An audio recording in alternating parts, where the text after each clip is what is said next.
Alors, ce film a eu une longue genèse. Et en fait, c'était un mélange de souvenirs personnels, d'histoires d'amis qui me racontaient leur vie et d'articles que j'avais pu lire dans la presse concernant des histoires de violence et de relations abusives. Et j'étais assez frappée par le fait que quand une femme se mettait à parler, une qui avait vécu la même chose trouvait le courage de parler à son tour et qu'elle était assez surprise en fait qu'une autre ait vécu la même expérience. Et donc je me suis dit, tiens, je vais raconter cette histoire de deux femmes qui ont une expérience commune avec un homme.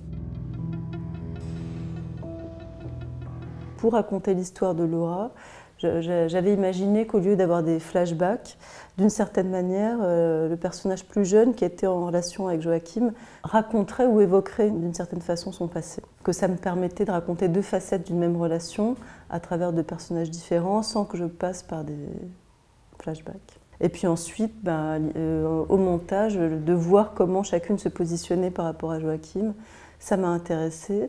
Et le personnage de la mère était l'endroit un peu, disons, de la frontière, puisqu'elle subissait cette violence aussi de la part de son fils, mais d'une autre façon, elle en était un peu complice puisqu'elle le protégeait, et peut-être aussi elle était partie prenante dans le dérèglement de son fils. On peut se poser la question en voyant le film. Mais voilà, c'est le personnage féminin qui est tangent vis-à-vis de ça. Tu veux que je te rappelle des trucs? C'était pas les mêmes circonstances. J'étais toute seule et je t'avais à temps plein. À temps plein chez les voisins, ouais. Pendant que tu faisais tes allers-retours à l'HP.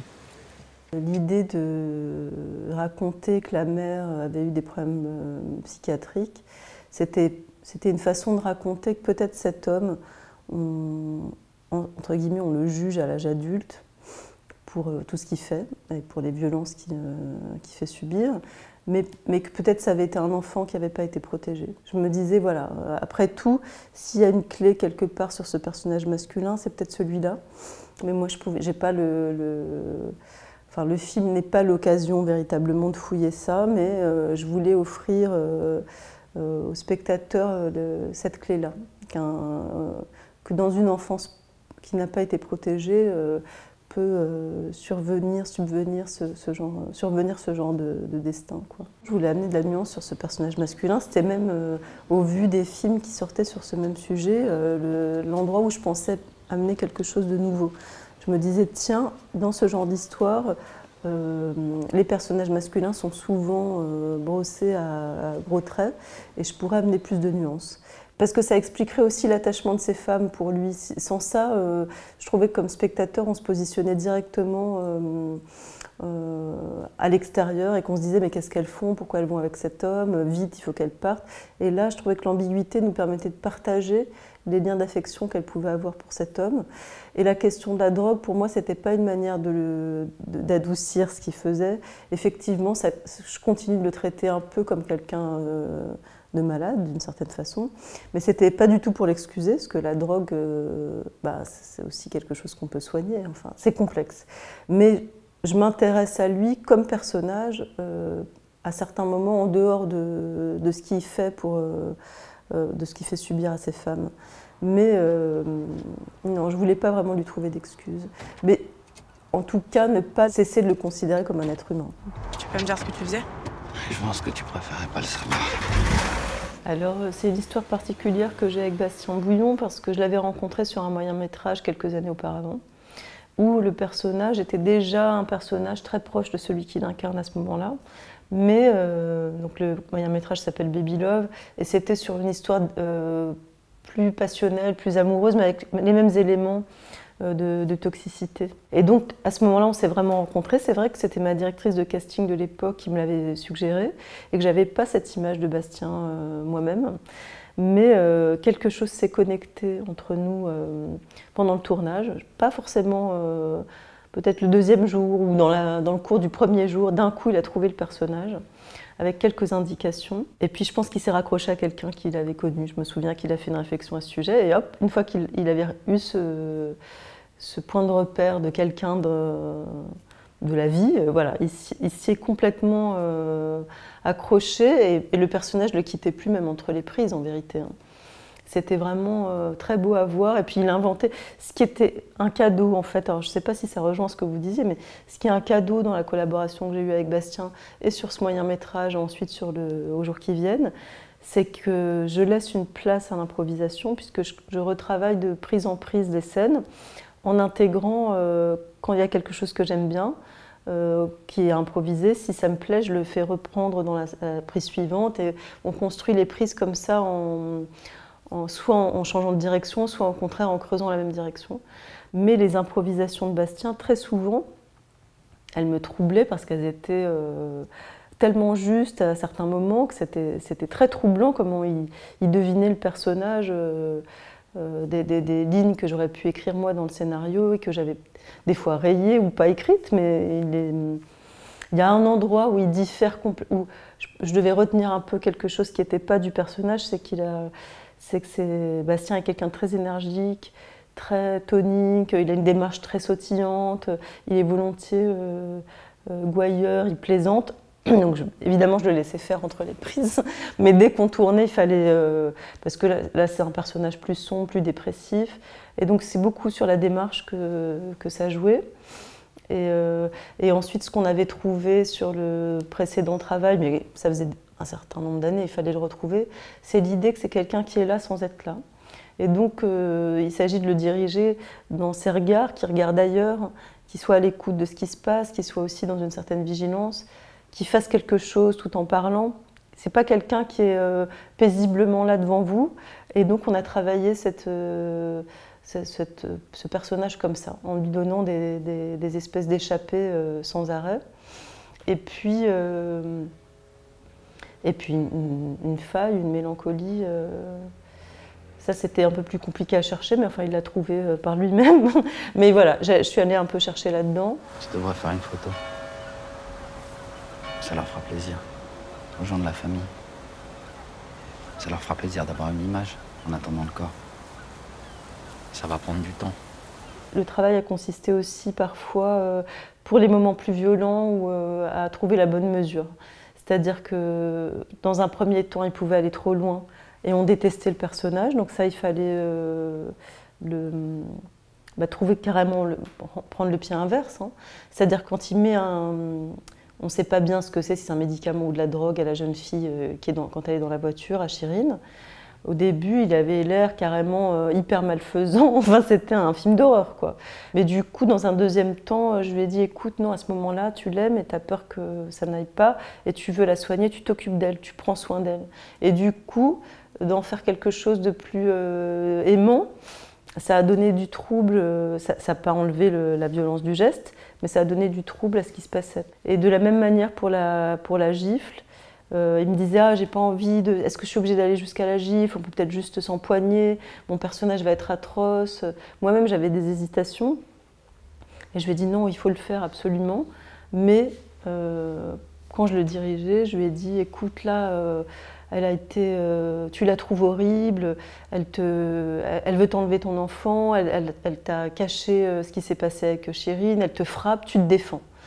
Et au moment où tu le fais, juste une fois que tu l'as fait, tu sais que tu es allé trop loin, c'est trop tard, il n'y a plus de retour en arrière possible et tu es dévasté. Et ben, en donnant ce genre d'indications, lui, ça lui permet d'empoigner son personnage avec plus de justesse, parce que c'est ce qu'il ressent. En fait, si je plaque un jugement extérieur, lui, il ne peut pas s'en servir pour jouer, quoi. Et hop, c'est passé, enfin, ça s'est joué comme ça.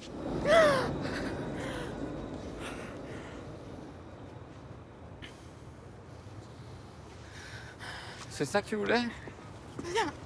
Zita Enro, c'est une comédienne dont j'ai suivi un certain nombre de films et que j'appréciais énormément. Et j'avais été frappée par la dualité de son regard, de son visage, c'est-à-dire qu'elle peut avoir quelque chose de très dur et sombre et quelque chose d'extrêmement lumineux et pas enfantin, mais enfin très juvénile, quoi. Et c'est cette dualité qui m'intéressait pour le personnage de Laura, parce que je me disais, tiens, c'est un personnage qui est qui traverse un moment de difficulté, de dureté, mais qui a en elle quelque chose de potentiellement très joyeux et qu'on voit affleurer à certains moments du film.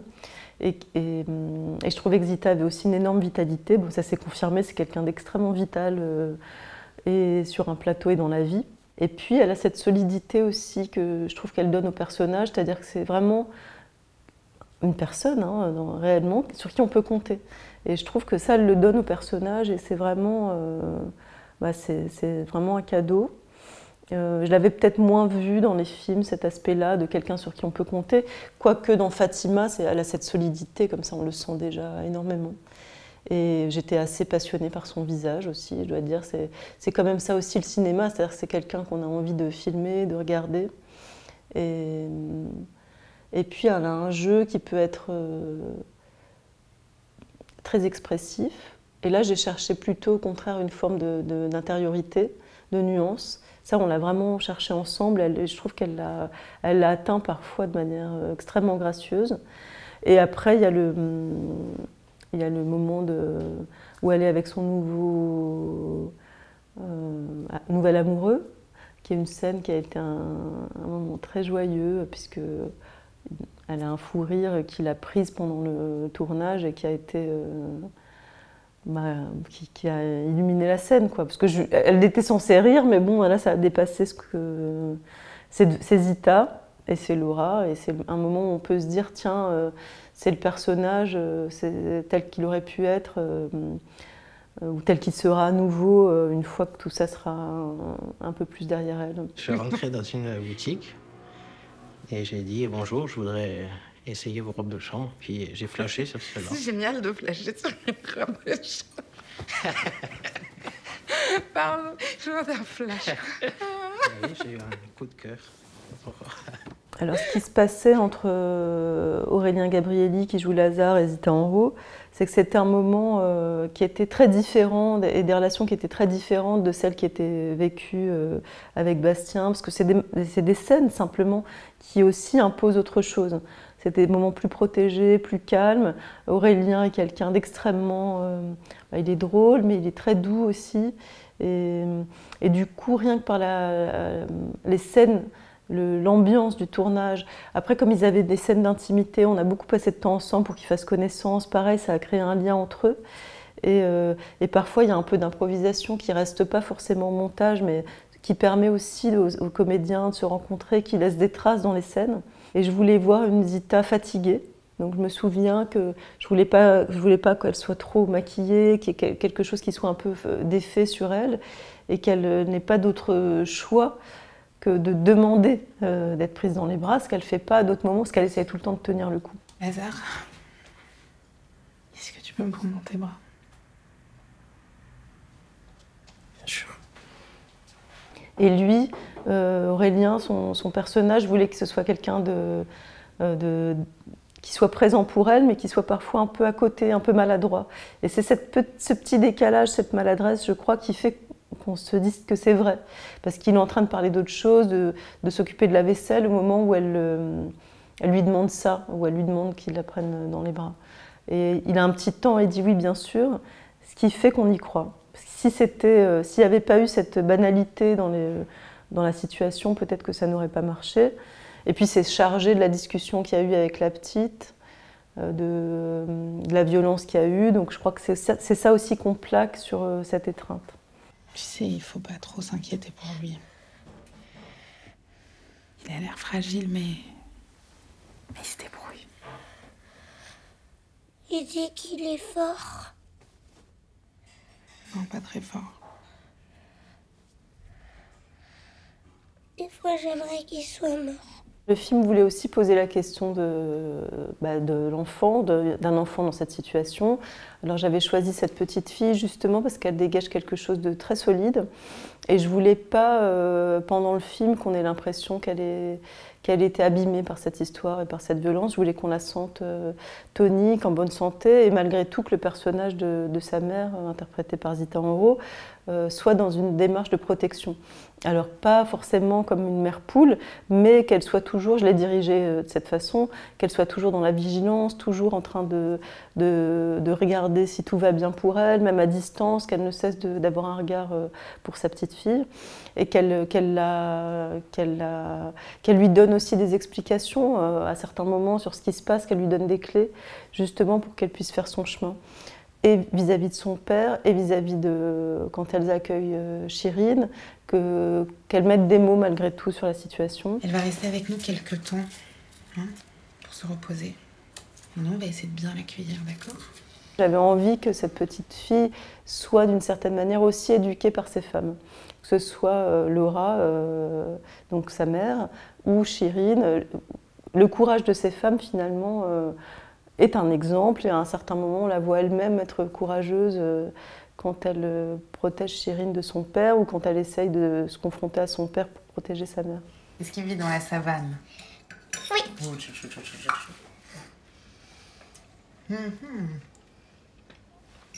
T'as une idée? C'est Simba. Oui. J'avais remarqué quand j'avais fait passer des essais à cette petite Maya, qu'elle m'écoutait beaucoup, donc, enfin qu'elle était à l'écoute et que je pouvais la diriger en lui donnant des indications pendant les prises. Donc c'est ce que j'ai commencé à faire au début, pour pouvoir avoir de la précision dans ses regards, dans sa peur, dans son attention. Et puis ensuite, au fur et à mesure des jours de tournage, pendant les pauses, je l'observais jouer. Et où elle jouait avec ses partenaires adultes entre les prises. Elle avait noué une relation assez complice et douce avec Zita Enro, où elle jouait avec la personne qui était chargée de s'occuper d'elle sur le plateau. Et du coup, je me suis mise à récupérer les jeux qu'elle faisait pendant les pauses et à les intégrer pendant les prises. Et comme c'était une petite fille très joueuse, enfin c'était le moment de son naturel, quoi. Et je l'ai intégrée quasiment. Ensuite, j'ai fonctionné comme ça presque tout le temps. En intégrant, non pas en lui demandant de faire quelque chose pour la scène, mais en l'observant en dehors des scènes pour le réintégrer. Et pour elle, c'était très naturel, du coup, de fonctionner comme ça. Dépêche-toi ou je t'assure que ça va mal finir. D'accord? J'en peux plus, je suis toute seule, je n'en peux plus. Il y a ce putain de loyer que je sais pas comment je vais faire pour payer et ton voyage scolaire de merde. Alors je fais ce que je peux. C'est peut-être pas terrible, mais je fais ce que je peux. La première scène de violence liée avec la petite fille, c'est la scène d'engueulade quand sa mère lui crie dessus. Et c'est vrai que Zita, c'est elle qui avait le plus conscience du fait que c'était une enfant et qui était un peu gênée, mais enfin, comme c'était le sujet du film, voilà, ça participait vraiment de ça. Mais c'est vrai que j'ai joué, je ne faisais pas de répétition, je n'ai pas l'habitude de faire des répétitions, je préfère filmer tout de suite. Et c'est vrai que la première fois qu'elle s'est mise à crier, Lou, la petite fille, a sursauté, elle a vraiment eu peur. Et ensuite, c'était un peu différent, mais elle a dit qu'elle n'avait pas aimé cette scène. Mais c'était dans les premiers jours. Tu vas me dire où elle est. Dis-moi où elle est. Descends. Non, toi, tu fermes ta gueule. D'accord, ou je t'en colle une. Arrête, tu lui parles pas comme ça. Tu lui parles pas. Descends. Je t'ai dit de la fermer. Dégage, Joachim, tu lui parles pas comme ça. Au contraire, la scène dans le tramway, elle a adoré, mais c'était son dernier jour. Et là, je dirais que Bastien, lui, il avait une attitude différente avec elle, c'est-à-dire que c'était vraiment sur le jeu de comédien. Il lui donnait ses petits tuyaux, ils avaient une entente quasiment technique sur le plateau, il lui expliquait où était la caméra, parce que c'est quelque chose qu'il aime faire, et comme ça, ils jouaient vraiment comme deux petits comédiens, enfin, un comédien adulte et une petite comédienne. Et en fait, dans cette scène du tramway, on disposait quand même de quelques figurants, mais on devait jouer aussi avec les arrivées de tramway pour la scène de violence, on devait jouer avec les arrêts, donc on était quand même conditionné par le réel. Et du coup, ça crée une tension sur le plateau. Moi, j'aime bien jouer avec ça. Et j'avais à peine à les diriger, au fond, parce qu'on était dans un espèce de stress de fabrication. Et pour la gifle, il y avait un cascadeur qui est venu nous aider à trouver les gestes sans dérapage, quoi. Donc ça, on s'en est servi. Mais j'ai aussi dit ce que je voulais, c'est-à-dire que je voulais pas quelque chose qui soit trop chorégraphié. Donc on a baissé un peu, on a réduit un peu la voilure sur le... Je voulais que ça soit plus naturel, donc que Zita frappe davantage et que Bastien soit sur une forme de défensive pour lui à ce moment-là. Et la petite, je crois qu'elle était... Non, elle était très à l'aise, c'était une des dernières prises qu'elle a faites. Et elle a dit, je me souviens, parce que c'est quelque chose que j'avais l'habitude de dire, mais elle s'est écriée « Elle est parfaite !» Elle a elle-même donné le jugement sur ce qui se passait. Puis elle avait des fausses larmes qu'on lui faisait, comme qu'elle avait vu faire pour les acteurs adultes. Elle a eu un sentiment à ce moment-là, au contraire, vraiment d'être une comédienne. Je pense qu'un acteur trouve son personnage au moment des costumes.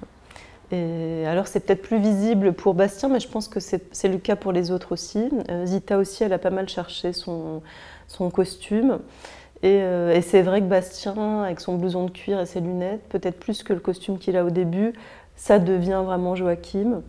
Et tout le jeu sur les lunettes, évidemment, moi j'en suis persuadée que les accessoires et le costume, ça permet presque plus que le reste d'incarner un personnage pour un comédien. Et moi j'ai adoré, on adorait avec la chef-op aussi le filmer avec son blouson de cuir parce que ça crée plein de brillance sur le noir dans la nuit, de lumière, et c'était un grand plaisir. Ouais.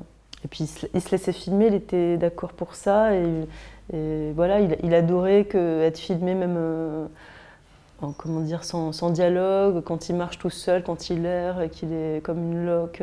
Il était d'accord pour se laisser attraper avec une forme d'improvisation qui était à la fois construite et à la fois par instant pouvait lui échapper. Ce que je voulais faire d'une certaine manière par rapport à ce genre de récit, c'était à la fois de nuancer le personnage masculin et de ne pas le représenter comme un monstre, mais comme un être humain. Et malgré tout, il fait des choses monstrueuses. Et concernant les personnages féminins, je me disais, il y a un endroit particulier que j'ai à raconter, et que je trouve qu'on ne voit pas forcément, où elles ne sont ni des super-héroïnes, ni des victimes.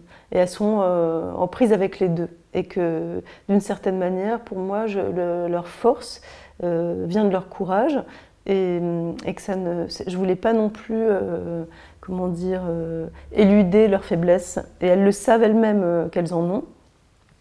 Et cette espèce de maturité, surtout qu'a le personnage interprété par Zita Enro, c'était quelque chose que je voulais raconter.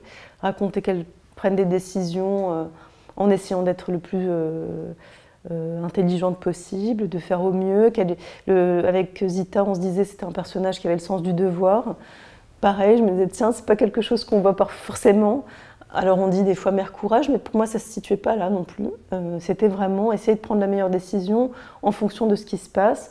Par exemple, quand Chirine vient chez elle dans un état totalement dévasté, elle doit faire un choix qui est de se protéger elle-même, parce que si elle accueille cette jeune femme, elle se met dans la difficulté, Joachim va revenir, ça va créer de la violence, alors qu'elle veut se protéger sa fille, et en même temps elle ne peut pas abandonner cette femme.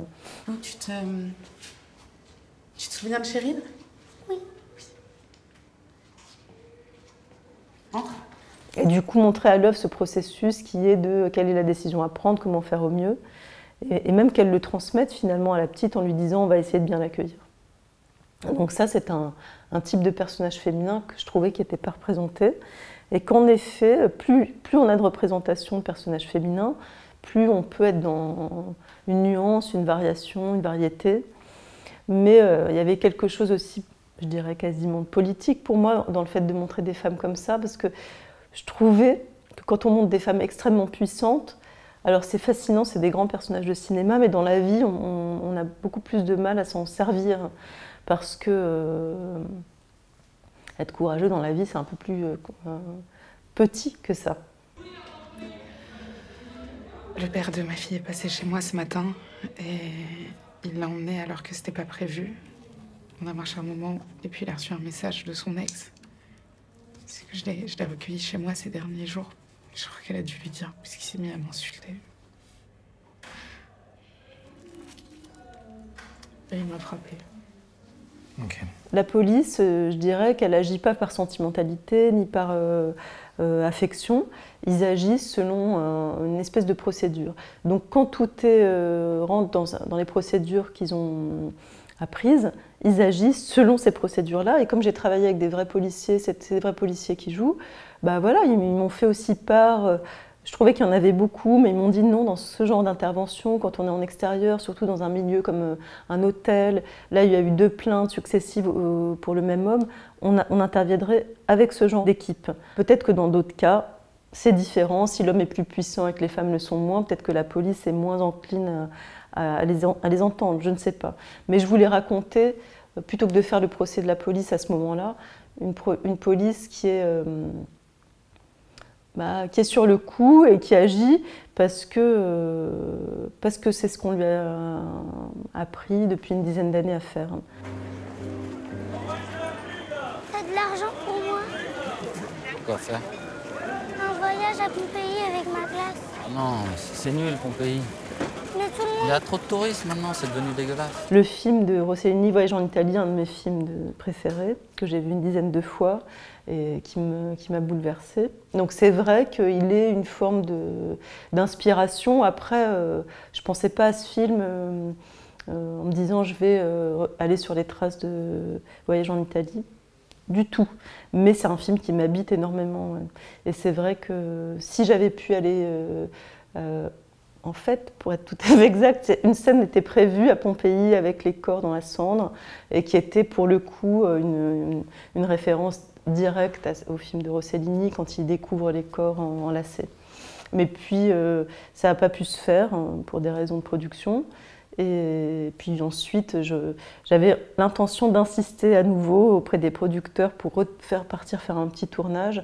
Mais j'ai eu le sentiment que le film se finissait au moment où il y avait les retombées de l'arrestation et qu'on ne pouvait pas redémarrer sur des images de la petite fille à Pompéi. Donc j'ai fini par abandonner cette idée.